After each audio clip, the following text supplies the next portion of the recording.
Welcome back to my channel. ಹೊಸದಾಗಿ channel ನೋಡ್ತಾ ಇದ್ದರೆ ಸಬ್ಸ್ಕ್ರೈಬ್ ಮಾಡಿಕೊಂಡು ಸಪೋರ್ಟ್ ಮಾಡಿ. ವಾರಾಹಿ ದೇವಿಯ ಆಶೀರ್ವಾದ ಎಲ್ಲರ ಮೇಲೂ ಇರಲಿ ಅಂತ ವಿಡಿಯೋ ಪ್ರಾರಂಭ ಮಾಡ್ತಾ ಇದ್ದೀನಿ. ಅತ್ಯದ್ಭುತವಾದಂಥ ಈ ಪರಿಹಾರವನ್ನು ತಪ್ಪದೆ ನಿಮ್ಮ ಮನೆಯ ತುಳಸಿ ಗಿಡ ಒಂದಿದ್ದರೆ ಸಾಕು, ನಿಮ್ಮ ಕಷ್ಟಗಳೆಲ್ಲ ದೂರ ಆಗುತ್ತೆ. ಹೌದು, ತುಳಸಿ ಗಿಡ ಯಾರ ಮನೆ ಹತ್ರ ಇಟ್ಕೊಂಡಿರ್ತೀರೋ ಆ ಬುಡದ ಹತ್ತಿರ ಈ ಚಮತ್ಕಾರಿ ವಸ್ತುವನ್ನು ಇಟ್ಬಿಡಿ. ಪ್ರತಿನಿತ್ಯ ಕೆಲಸ ಆಗಬೇಕು, ನಾವು ಹೋಗುವಂಥ ಕೆಲಸಗಳು ಸರಾಗವಾಗಿ ಆಗಬೇಕು, ನಮಗೆ ಅದೃಷ್ಟದ ಥರ ಏನಾದರೂ ಒಲ್ದು ಬರಬೇಕು ಅನ್ನುವಂಥದ್ದು ಪ್ರತಿಯೊಬ್ರಿಗೂ ನಾವು ಬಯಸ್ತೀವಲ್ವ. ಅವ್ರುಗಳು ಈ ಪರಿಹಾರವನ್ನು ಮಾಡ್ಕೊಂಡು ನೋಡಿ ಯಾವ ರೀತಿ ಚಮತ್ಕಾರ ನಡೆಯುತ್ತೆ ಅನ್ನೋದು ನೀವೇ ಕಂಡುಹಿಡ್ಕೊಳ್ಬಹುದು. ಹೌದು ಸ್ನೇಹಿತರೆ, ಅದಕ್ಕೋಸ್ಕರ ಬುಧವಾರ ಅಂತ ನೆನಪಿಟ್ಕೊಂಡಿದ್ದೆ ನಮ್ಮ ಕೆಲಸಗಳಲ್ಲಿ, ನಮ್ಮ ಜೀವನದಲ್ಲಿ, ನಮ್ಮ ಸಾಂಸಾರಿಕ ಜೀವನದಲ್ಲಿ ಹಾಗೂ ಕೆಲಸದ ಜಾಗದಲ್ಲಿ ಏನೋ ಸಮಸ್ಯೆಗಳು ಹೇಳೋಕ್ಕೂ ಆಗೋದಿಲ್ಲ, ಬಿಡೋಕ್ಕೂ ಆಗೋದಿಲ್ಲ, ಎಷ್ಟೊಂದು ಕಷ್ಟಗಳು, ಯಾವ ಥರಪ್ಪ ಇದನ್ನು ಪರಿಹಾರ ಮಾಡಿಕೊಳ್ಳುವಂಥದ್ದು ಅನ್ನುವಂಥವರಿಗೆ ಇದು ತುಂಬ ಸೂಕ್ತವಾಗಿರುತ್ತೆ. ಬುಧವಾರ ನಾವು ಗಣಪತಿಯನ್ನು ಪೂಜಿಸುವಂಥದ್ದು ಏನೂ ಇಲ್ಲ. ಓಂ ಗಂ ಗಣಪತಿಯೇ ನಮಃ, ಓಂ ಗಂ ಗಣಪತಿಯೇ ನಮಃ ಅನ್ನುವಂಥ ಮಂತ್ರವನ್ನು ಬುಧವಾರದ ದಿನಗಳಲ್ಲಿ 108 ಬಾರಿ ಪಠಣೆ ಮಾಡಿಕೊಂಡ್ರೆ ಸಾಕು ನೋಡಿ, ಕೆಲಸಗಳು ನಿರ್ವಿಘ್ನವಾಗಿ ನಡೆಯುತ್ತೆ. ಇನ್ನು ಬುಧವಾರ ಹೆಸರು ಕಾಳನ್ನು ಚಿಕ್ಕದಾಗಿ ಒಂದು ಮುಷ್ಟಿಯಷ್ಟು ನೀವು ತಗೊಂಡು ಪಕ್ಷಿಗಳಿಗೆ ಆಫರ್ ಮಾಡಿ ಸ್ನೇಹಿತರೆ. ಇದನ್ನು ಮಾಡಿದ್ರೆ ಸಾಕು, ಯಾಕಂದರೆ ಎಷ್ಟೋ ನಮ್ಮ ಸಮಸ್ಯೆಗಳನ್ನು ಪರಿಹಾರ ಮಾಡುತ್ತೆ.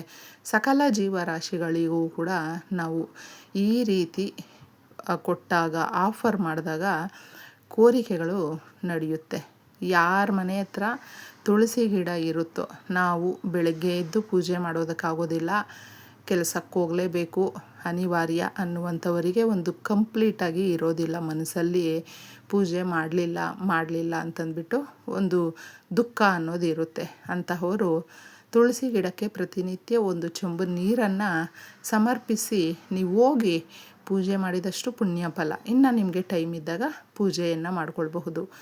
ತುಳಸಿ ಗಿಡವನ್ನು ಯಾಕೆ ಮನೆಯ ಹತ್ತಿರ ಇಟ್ಕೊಳ್ಬೇಕು ಅನ್ನುವಂಥದ್ದು ತುಂಬ ಜನಕ್ಕೆ ಗೊತ್ತಿರೋದಿಲ್ಲ.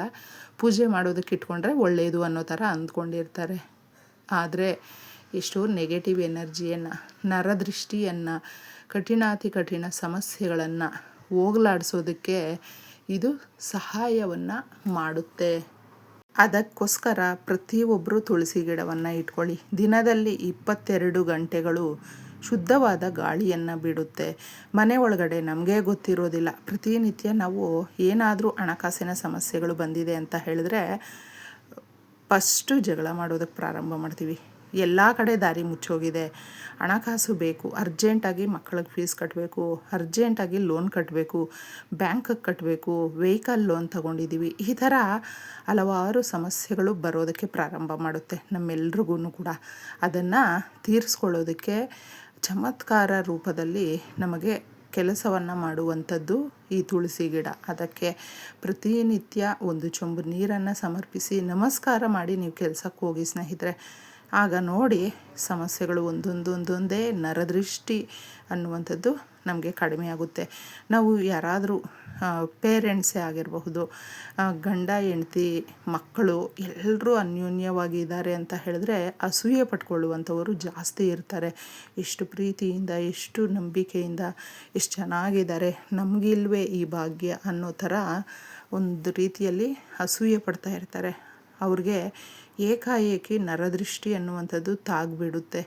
ಅದು ಎಷ್ಟು ತಟ್ಟುತ್ತೆ ಅಂದರೆ ಹಣಕಾಸಿನ ಮೇಲೆ, ಹಾಗೂ ಗಂಡ ಹೆಂಡ್ತಿ ಯಾವಾಗಲೂ ಅನುಮಾನ, ಜಗಳ, ಕಿರಿಕಿರಿ, ದೊಡ್ಡದಾಗಿ ಕೆಟ್ಟ ಪದಗಳನ್ನು ಮಾತಾಡುವಂಥದ್ದು, ನೋವಿಕ್ಸುವಂಥದ್ದು, ಇದನ್ನೆಲ್ಲ ಮಾಡೋದಕ್ಕೆ ಪ್ರಾರಂಭ ಮಾಡ್ತಾರೆ. ಮನೆಯಲ್ಲಿ ಒಂದು ನಿಮಿಷ ಕೂಡ ನೆಮ್ಮದಿ ಅನ್ನುವಂಥದ್ದು ಇರೋದಿಲ್ಲ. ಅಂತಹವ್ರು ಎಲ್ಲರೂ ಕೂಡ ಇದನ್ನು ಮಾಡ್ಕೊಳ್ಳಿ ಸ್ನೇಹಿತರೆ. ತುಂಬ ಜನ ಹೆಣ್ಣುಮಕ್ಕಳಿಗೆ ಯಾರಾದರೂ ಕಷ್ಟ ಕೊಡ್ತಾ ಇರ್ತಾರೆ, ಹೇಳ್ಕೊಳ್ಳೋದಕ್ಕೆ ಆಗೋದಿಲ್ಲ. ಅಂತಹ ಹೆಣ್ಣುಮಕ್ಕಳು ಕೂಡ ಇದನ್ನು ಮಾಡಿಕೊಂಡಾಗ ಬಹಳ ಒಳ್ಳೆಯದಾಗುತ್ತೆ. ಒಂದು ಕಾಗದವನ್ನು ತಗೊಳ್ಳಿ, ಮುಖ್ಯವಾಗಿ ಅದರ ಮೇಲೆ ಏನೂ ಕೂಡ ಬರೆದಿರಬಾರ್ದು. ಚಿಕ್ಕದಾಗಿ ಒಂದು ಕಾಗದವನ್ನು ತಗೊಂಡು ಒಂದಿಷ್ಟೇ ಇಷ್ಟು ಉಪ್ಪನ್ನು ಹಾಕಿ, ಜಾಸ್ತಿ ಹಾಕೋದಕ್ಕೆ ಹೋಗಬೇಡಿ, ಸ್ವಲ್ಪನೇ. ಯಾಕಂದರೆ ಉಪ್ಪು ಸಮುದ್ರ ಗರ್ಭದಿಂದ ಸಿಕ್ಕಿರುವಂಥದ್ದು ಹಲವಾರು ನೆಗೆಟಿವ್ ಎನರ್ಜಿಯನ್ನು ಅದು ಕ್ಲೀನ್ ಮಾಡಿಬಿಡುತ್ತೆ. ಇನ್ನು ಹಣಕಾಸು ಅರ್ಜೆಂಟಾಗಿ ಬೇಕು ಅಂತ ಬಯಸ್ತಾ ಇರ್ತೀವಲ್ವ, ಅವ್ರುಗಳಿಗೆ ಇದು ಜಾಜಿಕಾಯಿ ಸಹಾಯವನ್ನು ಮಾಡುತ್ತೆ. ಇನ್ನು ಮುಖ್ಯವಾಗಿ 2 ಲವಂಗಗಳನ್ನು ತಗೊಳ್ಬೇಕಾಗುತ್ತೆ. ಲವಂಗ ಏನಕ್ಕೆ ಅಂದರೆ, ನಾವು ಎಲ್ಲಾದರೂ ಕೆಲಸಕ್ಕೆ ಹೋಗ್ತೀವಿ, ಆ ಕೆಲಸ ಆಗೋದಿಲ್ಲ, ದುಡ್ಡು ಸಮಯ ಎರಡೂ ವ್ಯರ್ಥ ಆಗಿರುತ್ತೆ, ಸುಮ್ಮನೆ ವಾಪಸ್ ಹೋಗಿ ಬರ್ತೀವಿ. ಈ ಥರ ಇಂಟರ್ವ್ಯೂಗೆ ಹೋಗ್ತೀವಿ, ಆಗೋದಿಲ್ಲ. ಏನಾದರೂ ಲೋನ್ಗೆ ಅಪ್ಲೈ ಮಾಡಿರ್ತೀವಿ, ಆಗೋದಿಲ್ಲ. ಇನ್ನೊಂದು ಕೆಲಸ ಅಂದ್ಕೊಂಡಿರ್ತೀವಿ, ಅದು ಆಗೋದಿಲ್ಲ. ಈ ಥರ ಎಷ್ಟೋ ಕೆಲಸಗಳನ್ನು ಅಂದ್ಕೊಳ್ತಾ ಇರ್ತೀವಿ, ಆಗ್ತಾನೇ ಇರೋದಿಲ್ಲ. ಅಂತಹವರು ಇದನ್ನು ಬಳಸಿ.